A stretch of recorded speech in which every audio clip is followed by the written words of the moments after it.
I threw my Bitcoin wallet out and it's gone forever.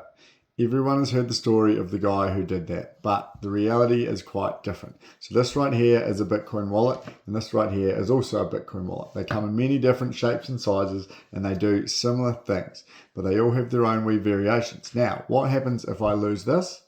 Nothing really, because I still have my 24-word code on a steel plate that is fireproof, waterproof. It cannot be destroyed. Now, if this is destroyed, all I need to do is go and order a new one of these or a new one of these, and then I need to restore my code onto my new hardware wallet.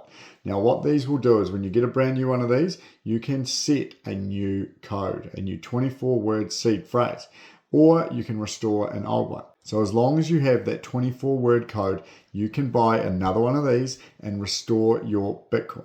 Today is day 44, stacking $10 Bitcoin every day for 500 days. It's $440 stacked. See you tomorrow.